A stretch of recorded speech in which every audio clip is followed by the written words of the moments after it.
After years of struggling with her weight, Donna decided to talk to her doctor about medical treatment. She's lost 150 pounds since then and completely transformed her life.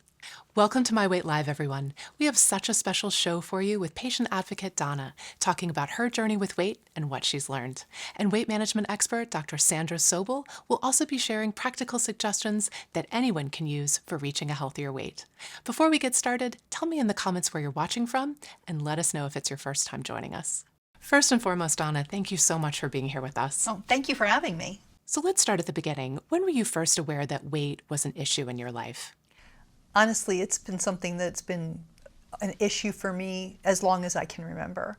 When I was a little kid, I remember watching TV and seeing a commercial for a candy bar where there was a little boy who was swimming in an ocean of chocolate. And to me, I was like, that just seemed like a dream. There was never a time when I wasn't hungry and where I wasn't feeling like I was deprived because I couldn't eat as much as I wanted.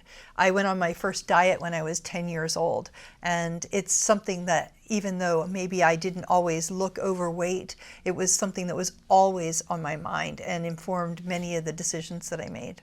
So were there other people in your family who were also dieting and struggling with weight, or did you feel like you were the only one? When I was young, I was the only one. So did you internalize that feeling of like, I'm different, there's something wrong with me?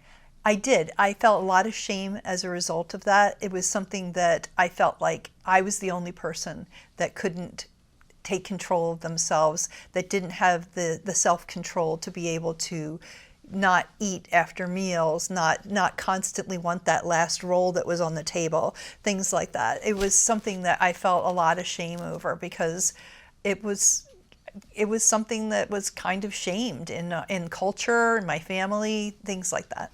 So when you were at your heaviest, what was your experience with the people around you? I'm actually a pretty resilient person, and I didn't usually look for microaggressions about my weight, but I know that they existed. There were plenty of times when I was in situations where I think I was dismissed or that my value was not being appreciated because of my size. I also can think of a couple of very specific instances where it wasn't a microaggression, it was a macroaggression. There was one situation where I was on a flight and I had to ask the people who were in the same aisle as me to move because I was sitting in the window seat.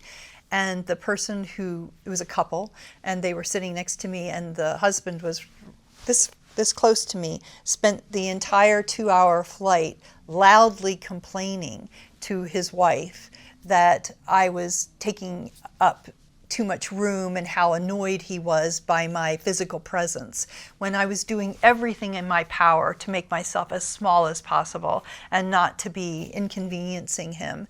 But it was humiliating because I know that he was that close to me and I could hear every word that he said, and it was something that was beyond my capacity to change, and yet it was something that I had to endure. It was really difficult, and I'm sure that happened other times. There were restaurant times when I would feel that people were looking at me like, what is she eating? Things like that were embarrassing, and things that I limited myself. I limited things that I had to do in front of other people just to avoid that kind of thing.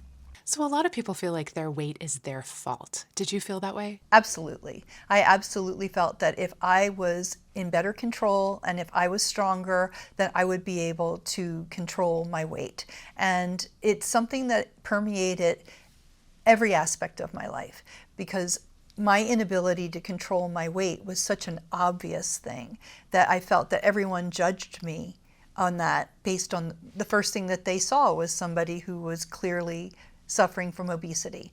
And yet, if I had been stronger, if I had been, someone who was better, then I would have been able to survive on less food and being able to control my weight and control my fitness level. And I wasn't. Well, now we know that dieting and deprivation just sets up binges, that, just by the fact that we're depriving ourselves, we're setting ourselves up to want what we can't have. Mm-hmm. Was it a relief to you to learn that obesity was a chronic disease and that a lot of your drive to eat was below your level of conscious control? It really was. It was huge. And I didn't learn that until 2016.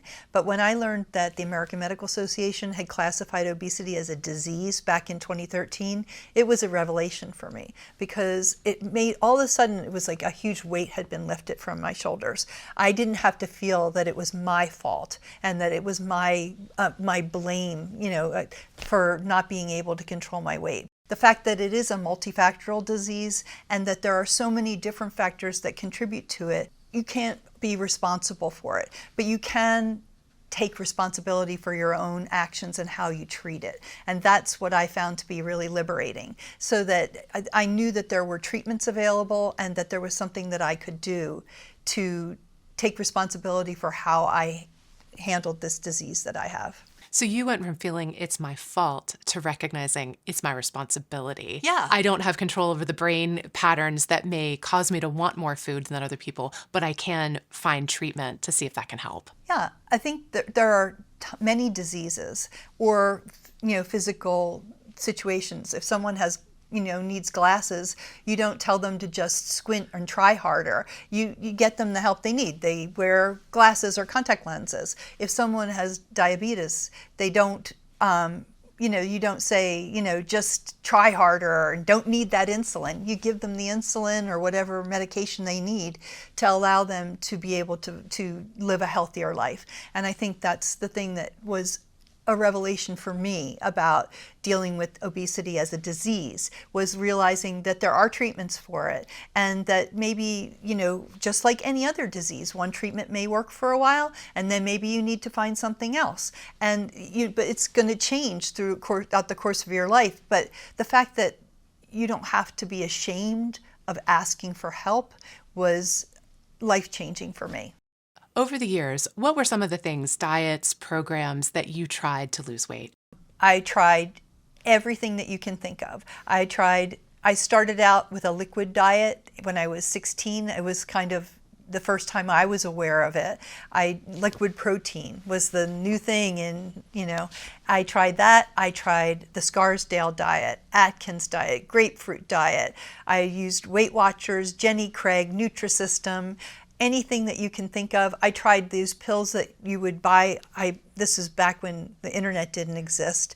They advertised these things on TV that would make your tongue numb, so that you wouldn't be, after you ate, you would put this in your tongue so you wouldn't want to eat anything more. I tried Dexatrim, Fen-Phen, things that were healthy for me and not healthy for me. The cigarette and diet soda diet that I used to lose 100 pounds, not healthy. But I also did lose 100 pounds. But as soon as I started to eat food again, I gained the weight back and more. So when you would go on one of those diets, lose weight, and then inevitably gain the weight back when you've stopped the diet, what was that like internally? It had to be so discouraging. It was really discouraging, because I felt defeated.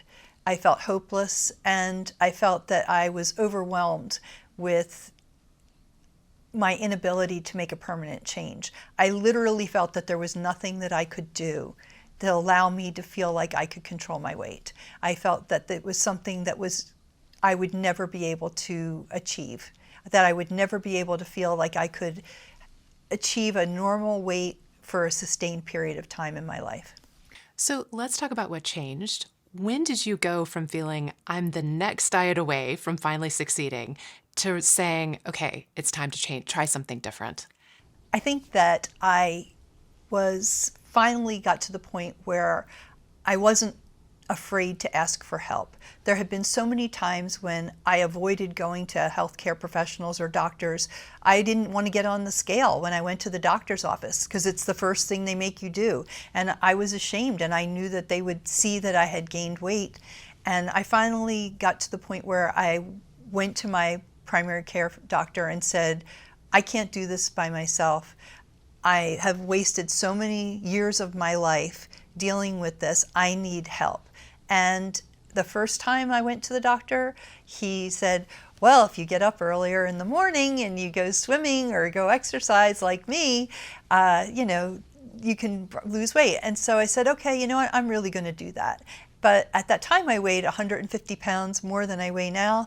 And carrying around 150 extra pounds and walking every morning, it's a struggle. And I tried it. I stuck with it, and it didn't make any difference in my weight. And I tried to reduce my eating, but I wasn't able to control it in a sustained way, and I wasn't successful. So the next year when I went back to the doctor for my physical, I asked him again. And at that time, he finally said to me, you know, I just learned of something, and I think that this might be something that would be helpful to you. And that's when we made the change.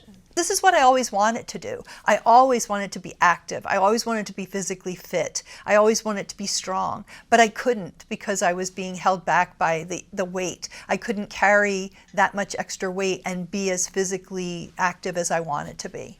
I think a lot of people think, well, I need to succeed with diet and exercise first, and then I'll explore medical treatment. But what you're saying is it was the medical treatment that finally enabled you to make the eating and lifestyle changes you wanted to make all along. Yes, definitely. And it was, I had all of these books, you know, for years. I've had books about like how to run and how to weight lift and how to, you know, go hiking and backpacking. And I would watch movies about it. And it was always something I really wanted. I could envision myself doing it, but I couldn't actually do it. And once I was able to get the weight under control, and I was able to move in a way that I had never been able to do before in a sustained way. And I think that that was something that was such an incredible change and positive change for me that allowed me to live a life that I wanted. I was able to travel more. I was able to, you know, to just picture myself doing things that I hadn't been able to before. So a lot of people feel like they should be able to lose weight on their own, like without help. What would you say to them based on your experience? I think that any way you're able to be successful in losing weight is the right way. There is no morality that makes one way superior to the other. It drives me crazy when I hear people say that, oh, she lost it on her own. She did it the right way. That there is no right way. Any way where you're going to lose the weight and be successful and be healthy is the right way. So how did your weight impact your everyday life? It impacted a lot of ways. It impacted every decision that I made. What was I going to wear? What kind of clothes was I going to choose?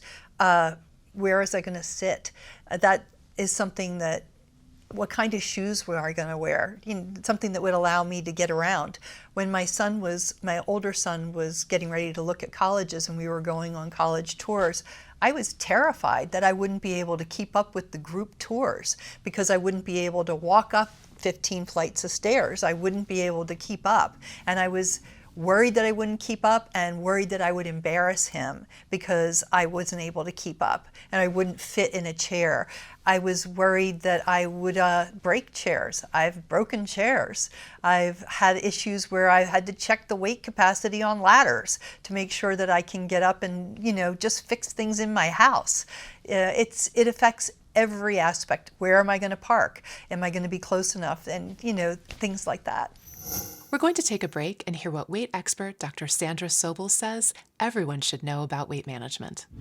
If you're someone who has optimized their lifestyle as much as possible and still you find that your weight isn't optimized, that's when we really need to also have these important conversations about the utility of medications.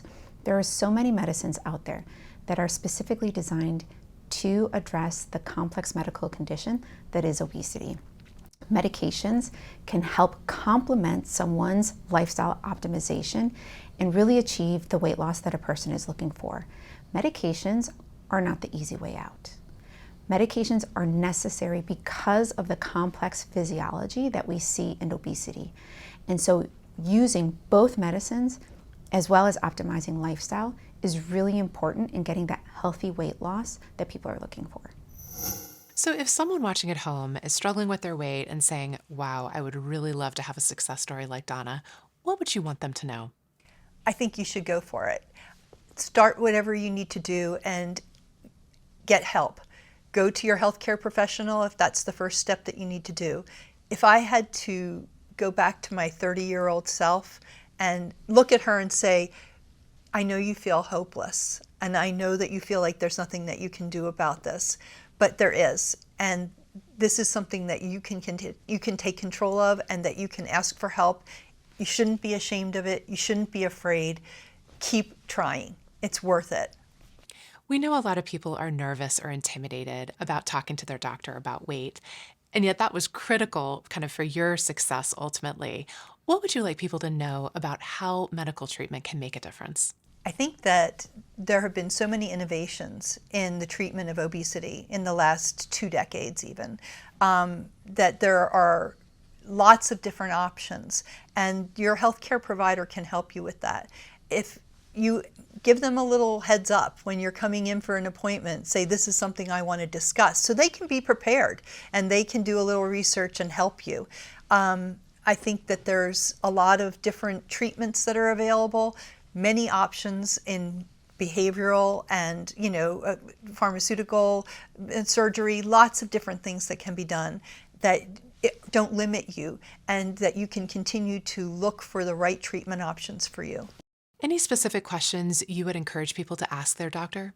Ask the doctor if they have experience with dealing with what experience they have with treating obesity, and what also kind of get their feelings for what their comfort level with discussing that, because some physicians don't have the training for it, and it's a good idea to kind of get a feel for whether or not they have experience in dealing or success in dealing with people, and if they don't, if they could recommend someone that does. Since you've sought medical treatment and been able to lose so much weight and keep it off, what impact has that had on your health?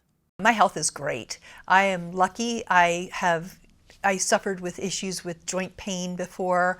My knees were giving out. I was told that I would have to have knee replacement surgery at some point. And since then, I'm not a big runner, but I'm not a fast runner. I do run a little, but I participate in races all the time. I'm very active. I go to the gym 5 or 6 times a week. I do all sorts of different kinds of physical activities that I really enjoy because I can, and I'm in a very good state health-wise, so I'm very lucky.